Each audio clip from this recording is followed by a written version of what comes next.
Herzlich willkommen im Schloss Bad Homburg. Mein Name ist Katharina Bechler.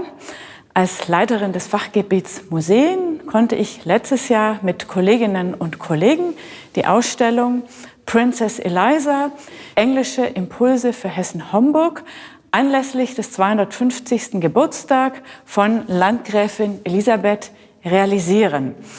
Ich zeige Ihnen nun mein Lieblingsstück der Ausstellung.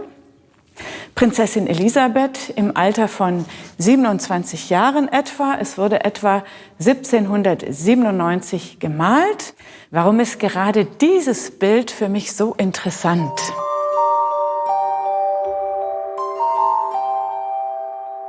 Schauen wir es uns genauer an.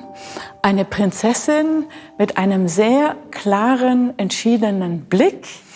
Wir wissen, Sir William Beechey, der Maler, der Porträtist, hat sie gut gekannt. Er war ja auch ihr Lehrer im Malen und Zeichnen. Und ich glaube, diese persönliche Bekanntschaft, das Lehrer-Schüler-Verhältnis, hat auch dazu beigetragen, warum sie so lebendig ist. Sie schaut den Betrachter und damals den Maler direkt an. Damit erzählt dieses Bild eben auch die Geschichte dieser jungen Frau. 1797 konnte sie ja nicht mehr damit rechnen, dass sie tatsächlich noch einmal eine glückliche Ehe führen wird, denn sie muss eigentlich noch mal 20 Jahre warten, bis es soweit ist. Warum? Ihr Vater George III.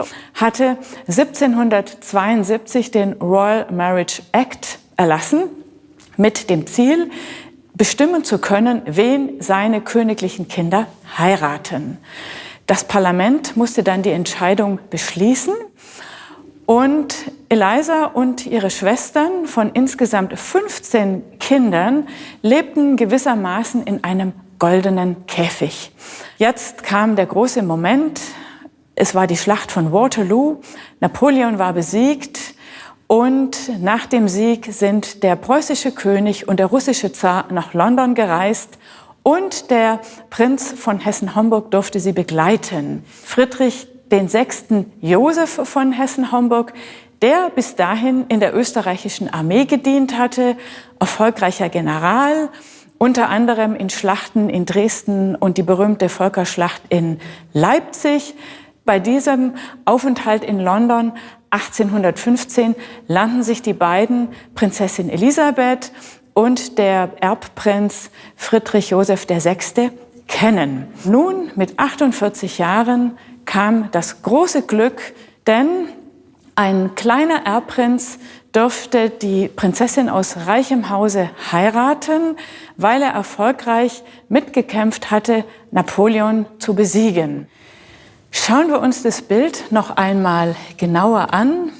Vor uns eine Prinzessin mit leuchtenden Augen, mit einem sehr klaren Blick.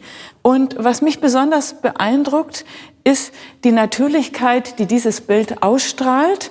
Wir wissen ja gar nicht, ob sie so natürlich war. Das erfahren wir tatsächlich aus Briefen, die immer schreiben, sie wäre so natürlich. Im Grunde ist dieses Bild wie ein Symbol für diese Persönlichkeit, ein Symbol für die Ausstellung, denn es zeigt eine entschiedene Prinzessin, die eben 48 Jahre lang ihr Leben eigenständig gestaltet hat, kreativ als Künstlerin und Botanikerin.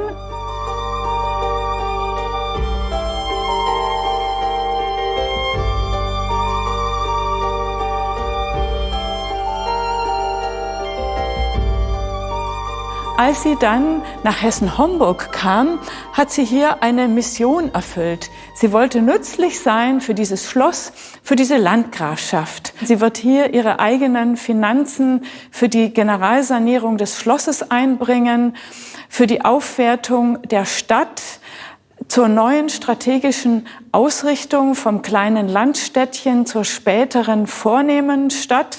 Also es ist eine Zusammenfassung ihrer Persönlichkeit, natürlich einer hochadeligen Dame, die in ihren wirtschaftlichen Verhältnissen sich auch so entfalten konnte, wie sie wollte. Ein wunderbares Bild von einem wunderbaren Maler zu einer Frau, die für Hessen-Homburg Wunderbares geleistet hat.